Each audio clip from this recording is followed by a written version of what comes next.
आपका आपके अपने चैनल स्टडी विद प्रदीप में रोजगार खबर प्रातःकालीन में आप सबका स्वागत है। सीटेट ऑफिशियल नोटिस जारी हो गई है। क्या है नोटिस में एक एक करके बताएंगे। यह नोटिस आपकी 10/4 की है। हालांकि 2 दिन हम लेट हैं, लेकिन इस नोटिस के बारे में भी हम आपको बताएंगे एक एक करके क्या है इस नोटिस में। उसके बाद सीटी दिसंबर में होगा, जुलाई में होगा या दोनों माह में होगा, इस पे भी इसी वीडियो में चर्चा करने वाले हैं। यूपी पीसीएस में इस बार रिकॉर्ड आवेदन हुए हैं। 5.5 लाख से ज़्यादा आवेदन हो चुके हैं और डेट तो मान लीजिए कंप्लीट हो गई, लेकिन आगे की आवेदन प्रक्रिया भी हो सकता है कि डेट बढ़ाई जाए, लेकिन अब बहुत रेयर चांस है कि डेट बढ़ेगी, इसलिए कि आवेदन लगभग पूरे हो गए और एग्ज़ाम डेट भी निश्चित है आपकी। बिहार में नया शिक्षा आयोग बनेगा और शिक्षा आयोग अब शिक्षकों की नए नए सिरे से भर्ती प्रक्रिया को शुरू करेगा, यानी नए सिरे से भर्ती प्रक्रिया बिहार में कराई जाएंगी। 100% सत्य और सटीक, ओनली स्टडी विद प्रदीप। तो चलिए आगे बढ़ते हैं और एक एक करके चीज़ों को समझने का प्रयास करते हैं।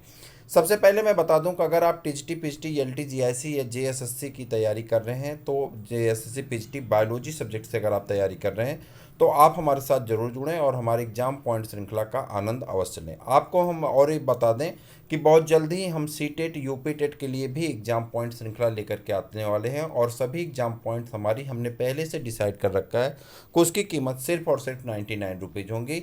तो उसके बारे में भी बताएंगे। आप चैनल को सब्सक्राइब किए रहेंगे तो आप सारी जानकारी जान पाएंगे। सीटेट के लिए और यूपी टीटी के लिए एग्जाम पॉइंट लेकर के हम आपके बीच में उपस्थित होने वाले हैं। उस एग्जाम पॉइंट के प्रारूप को भी हम आपको बताएंगे और एग्जाम पॉइंट से हम भरोसा रखते हैं कि आपकी परीक्षा में प्रश्न अवश्य पूछे जाते हैं और प्रश्न मिलेंगे भी। चलिए बहरहाल अभी आज की खबर को देखते हैं। क्या है सीटेट की नोटिस। सीटेट में मैंने आपको 2-3 दिन पहले नोटिस दिया था और उसमें मैंने एक वीडियो के माध्यम से आपसे बताया था कि सीटेट के ऊपर एक दबाव बन रहा था। सीबीएसई बोर्ड को हाई कोर्ट ने कहा था कि भाई देखिए, आप नोटिस जारी कर दीजिए, रिजल्ट जारी करिए, लेकिन रिजल्ट में प्राइमरी का रिजल्ट आप जारी नहीं करेंगे, या रिजल्ट अगर जारी भी कर रहे हैं तो उसके नीचे ये मेंशन कर दीजिए कि ये कोर्ट के अधीन है। उसके बाद सीटेट ने कहा कि भाई देख ठीक है, सीबीएसई ने कहा कि हम डीजी लॉकर में शॉर्टली डाउनलोड करके एक नोटिस डाल देते हैं और साथ में हम इस मैसेज को डाल दिया जाता है। आपके मार्कशीट जो हैं, जितने भी पेपर 1 है, पेपर 2 है, रजिस्टर्ड कैंडिडेट हैं, अपीयर्ड स्टूडेंट हैं और क्वालिफाइड स्टूडेंट हैं। तो अगर आप यहाँ पर देखें तो पेपर सेकंड में क्वालिफाइंग की संख्या बहुत कम है। अगर यहाँ पर देखें पेपर 1 में 17 लाख लोगों ने अप्लाई किया है, 14,22,000 लोगों ने पेपर दिया, 5,79,000 लोग पास हुए हैं। वहीं पे पेपर सेकंड की बात करें तो 15 लाख लोगों ने अप्लाई किया है, 12 लाख लोग जो हैं यहाँ पे फॉर्म में मतलब पेपर देने बैठते थे और 3,76,000 लोग ही पास कर पाए हैं। तो कह रहा है कि कैंडिडेट अपने डिजी लॉकर में अपनी मार्कशीट को डाउनलोड कर लेंगे और यह प्रक्रिया क्या होगी, आपको वहाँ पे जब कोर्ट से आप बीएड बाहर हो जाएगा तो फिर आप क्वालिफाई हों या ना हो, या नहीं बाहर होगा तो आप क्वालिफाई ना हो या ना हो, तो इस बात का इफेक्ट आपके ऊपर तभी पड़ेगा जब कोर्ट का निर्णय आएगा। यानी वैकेंसी जब आएगी तो वैकेंसी में अगर कोर्ट ने पहले कह दिया बीएड बाहर होगा तो वैकेंसी में ऑलरेडी आप उसमें शामिल ही नहीं हो पाएंगे। तो इसने कहा कि हम डिजी लॉकर में आपकी मार्कशीट को दे दे रहे हैं, बाकी आप आगे की प्रक्रिया को जैसा कि कोर्ट का आदेश आएगा उसके हिसाब से सोचा जाएगा। इसी के साथ एक और सीटेट से नोटिस है। सीटेट की एक जानकारी और है कि सीटेट अब देखिए 2 बार होने वाला, मैंने आपसे बताया था। लगभग परीक्षा एजेंसी भी फाइनल हो चुकी है। 2-3 दिन में आपको एक नई नोटिस और मिलने वाली, 2 से 3 ही दिन में नई नोटिस मिलने वाली है। यानी 15-16 डेट तक, 15-16 अप्रैल तक आपको एक नई नोटिस मिल जाएगी कि आपके जुलाई में भी सीटेट कराया जाएगा। और यह जुलाई में जो सीटेट आपका कराया जाएगा, इसमें इसका रिजल्ट आपका अक्टूबर-नवंबर में आएगा। इसी प्रक्रिया से, जैसे कि जनवरी तक आपका पेपर हुआ, मार्च में आपका रिजल्ट आ गया, उसी प्रक्रिया से। ताकि अगर आप सीटेट अभी क्वालिफाई नहीं है तो आप अपनी सीटेट की तैयारी शुरू कर दीजिए। जुलाई में सीटेट आपके होने के 99.99% चांस हैं।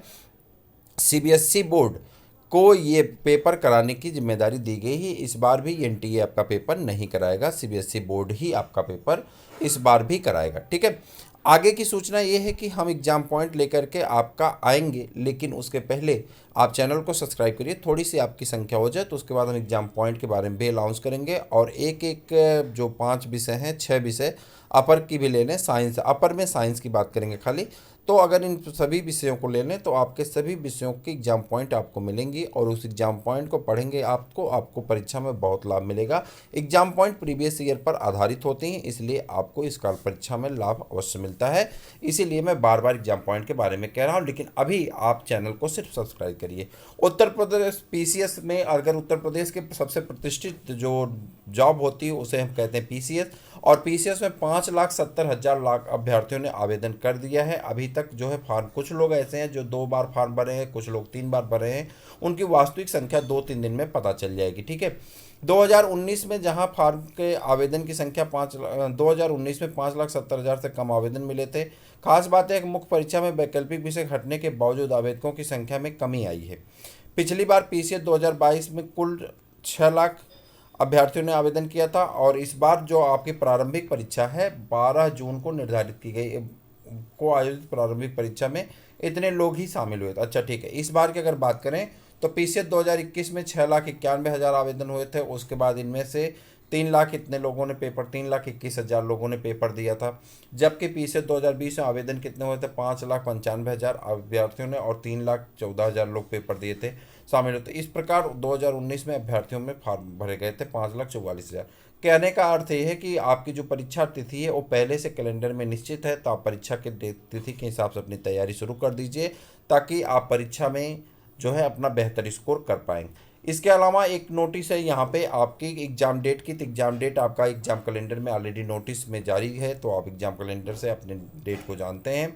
बिहार में नया शिक्षा आयोग करेगा शिक्षकों की भर्ती, यानी बिहार में शिक्षकों की भर्ती का अब नया प्रारूप तैयार हो गया है, और भर्ती प्रक्रिया किसके द्वारा कराई जाएगी? नए शिक्षा आयोग के द्वारा कराई जाएगी। तो इतनी थी आज की महत्वपूर्ण सूचनाएं।